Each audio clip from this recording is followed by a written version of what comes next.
So hello dear student, কেমন আছো? I hope প্রত্যেকে ভীষণ ভালো আছো।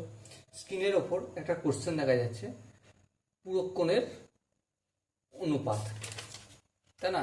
পুরকোণের ত্রিকোণমিতিক অনুপাত চ্যাপ্টারে সেই প্রশ্নটা কি বলেছে দেখো। বলেছে যে alpha plus beta equal to 90 degree. Alpha plus beta equal to যদি 90 ডিগ্রি হয়, আর কি বলেছে, এটা একটা বলেছে, এবং cos to the power 4 alpha by cos square beta plus sine to the power 4 alpha by sine square beta equal to 1 হয়, তবে কি করতে হবে? তবে আমাদের বলতে হবে এখন cos to the power 4 beta by cos square alpha plus sine to the power 4 beta by sine square alpha সমান কত?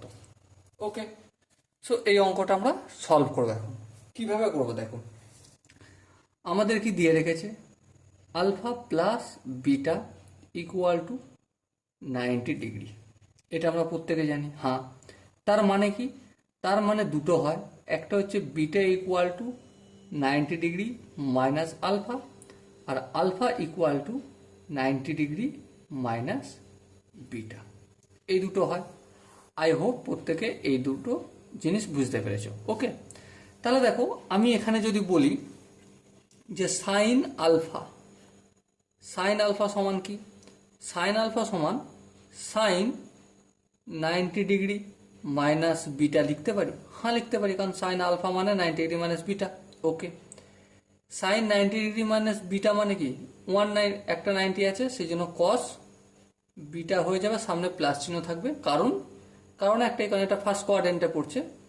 তাহলে সাইন আলফা সমান কি হলো? কস বিটা হলো। একইভাবে আমরা কস আলফা, ঠিক আছে, কস আলফা সমান কি লিখতে পারি? কস 90 ডিগ্রি মাইনাস বিটা সমান কি হবে? সাইন বিটা হবে। তাহলে কস আলফা ইকুয়াল টু কি হলো আমাদের? সাইন বিটা, আবার sine alpha equal to cos beta হলো। আই হোপ এটা বুঝতে পেরেছ। এবার দেখো আমাদের দিয়ে রেখেছে, এই জিনিসটা দিয়ে রেখেছে, এটার ভ্যালু 1, তাহলে ওটা আমি প্রথমে লিখব cos to the power 4 alpha by cos square beta plus sine to the power 4 alpha by sine square beta equal to 1। Okay, I hope এই জায়গাটা বোঝা গেছে। এবার ধ্যান দিয়ে যদি লক্ষ্য করি বা দেখি কি পাবো, দেখো যেখানে cos to the power 4 alpha রয়েছে, cos আলফার জায়গায় আমি কি লিখতে পারি? Sine beta. তাহলে এখানটা কি হয়ে যাবে? Sine to the power 4 beta. আবার এখানে cos স্কয়ার বিটা রয়েছে, cos স্কয়ার বিটা মানে দেখো সাইন আলফা, তাহলে সাইন স্কয়ার আলফা লিখতে পারি। হ্যাঁ লিখে দিলাম। চলো নেক্সট দেখো, প্লাস চিহ্ন আছে। হ্যাঁ, sine to the power 4 alpha, sine alpha মানে কি? cos beta. সো আমি এখানে cos to the power 4 beta লিখলাম। আর sine beta, sine square beta রয়েছে, সাইন আলফা মানে সাইন বিটা মানে দেখো সাইন বিটা মানে cos আলফা। সো আমি এখানে cos square beta equal to, যেমন ডান দিকে 1 আছে থাকলো। আর এটাই দেখো আমাকে কোশ্চেনে জিজ্ঞাসা করেছে, তাই না? সো এটাই হচ্ছে আনসার। আই হোপ প্রত্যেকে প্রতিটা স্টেপ বোঝা গেছে।